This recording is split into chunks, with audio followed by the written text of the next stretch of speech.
फिर वही बड़हलगंज के भी पुलिस का हम बता रहे हैं, पुलिस की गुंडाई कह लीजिए और अराजकता कह लीजिए अपने चरम सीमा पर है। उसी क्रम में गोरखपुर हमारे एक अधिवक्ता के घर तिलक थी, उनको विपक्षी द्वारा मारा पीटा गया। विपक्षी प्रभावशाली होने के कारण पुलिस ने उसकी एफआईआर लिख लिया। अधिवक्ता का मेडिकल कराया गया, लेकिन उसके बाद भी अभी तक एफआईआर नहीं दर्ज हुआ।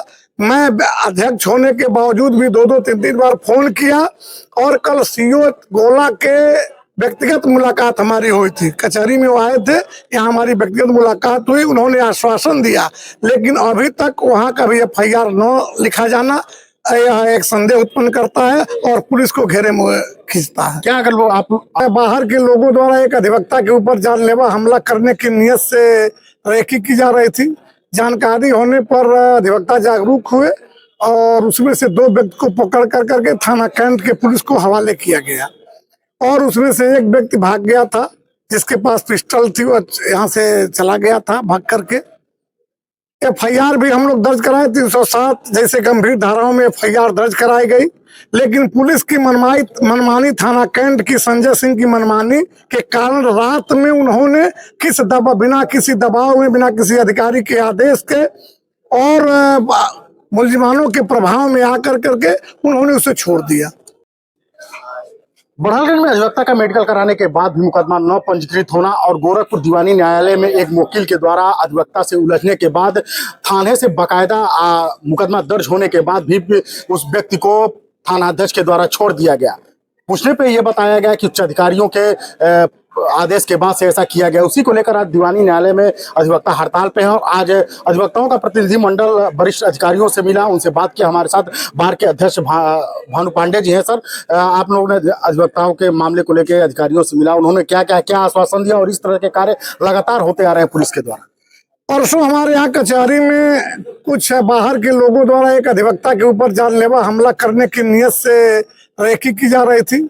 जानकारी होने पर अधिवक्ता जागरूक हुए और उसमें से दो व्यक्ति को पकड़ कर करके थाना कैंट के पुलिस को हवाले किया गया और उसमें से एक व्यक्ति भाग गया था, जिसके पास पिस्टल थी, वो यहाँ से चला गया था भाग करके। एफआईआर भी हम लोग दर्ज कराए, 307 जैसे गंभीर धाराओं में एफआईआर दर्ज कराई गई, लेकिन पुलिस की मनमानी थाना कैंट की संजय सिंह की मनमानी के कारण रात में उन्होंने बिना किसी दबाव में, बिना किसी अधिकारी के आदेश के और मुलजिमानों के प्रभाव में आकर करके उन्होंने उसे छोड़ दिया। आप लोग को क्या लगता है कि इस तरह की पुलिसिया सिस्टम जिले में चल रही है, अधिवक्ताओं के साथ भी इस तरह का मनमानी रवैया पुलिस कर रही है, कहीं कोई लगाम नहीं है? पुलिस के ऊपर तो लगाम नहीं है, पुलिस एकदम निरंकुश हो गई है।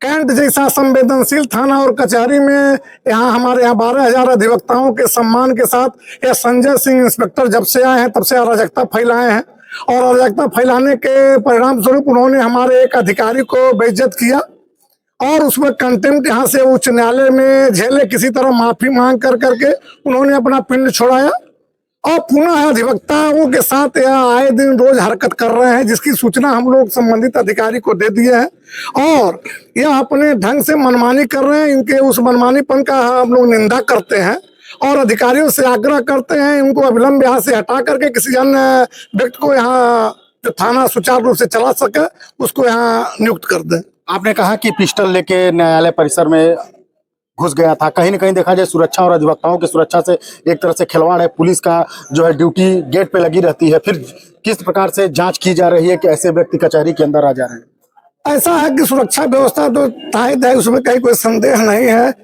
लेकिन पिस्टल कैसे आई, क्या आई, पिस्टल तो हम लोग देखे भी नहीं है। अभी यह अफवाह सूचना है और पिस्टल के सूचना के बाद फिर भी देखा जा रहा है कि कैसे, अगर पिस्टल आनी है तो कैसे आई। कुछ ऐसे रास्ते हैं, हो सकता है कि अधिवक्ता के भेष में आया हो, अधिवक्ता की जांच नहीं भी होती है, तो यह विचारणीय बिंदु है। इस पर भी हम अधिकारियों से वार्ता की है, डिस्ट्रिक्ट जज से वार्ता हुई है, इस पर भी जांच की जा रही है। मुकदमा बड़हलगंज के मामले में मुकदमा दर्ज होने के लिए आपने मिला भी, क्षेत्राधिकारी से मुलाकात की, लगातार आपने अधिकारियों से मिला, लेकिन 2 से 3 दिन हो गया, पीड़ित का मेडिकल भी हो गया, लेकिन पुलिस मुकदमा दर्ज नहीं कर रही है। फिर वही बड़हलगंज के भी पुलिस का हम बता रहे हैं, पुलिस की गुंडाई कह लीजिए और अराजकता कह लीजिए अपने चरम सीमा पर है। उसी क्रम में गोरखपुर हमारे एक अधिवक्ता के घर तिलक थी, उनको विपक्षी द्वारा मारा पीटा गया। विपक्षी प्रभावशाली होने के कारण पुलिस ने उसकी FIR लिख लिया। अधिवक्ता का मेडिकल कराया गया, लेकिन उसके बाद भी अभी तक FIR नहीं दर्ज हुआ। मैं अध्यक्ष होने के बावजूद भी 2-2, 3-3 बार फोन किया और कल CO गोला के व्यक्तिगत मुलाकात हमारी हुई थी। कचहरी में वो आए थे, यहाँ हमारी व्यक्तिगत मुलाकात हुई। उन्होंने आश्वासन दिया, लेकिन अभी तक वहाँ का भी FIR न लिखा जाना यह एक संदेह उत्पन्न करता है और पुलिस को घेरे में खींचता है। क्या अगर आप लोग की मामले में उचित कार्रवाई नहीं होती है तो आगे की क्या रणनीति है? क्या आंदोलन को आप बढ़ाएंगे? आंदोलन तो हम बढ़ाएंगे। पहले तो हमको SP सिटी साहब ने आश्वासन दिया, हमसे 2 दिन का टाइम मांगा है।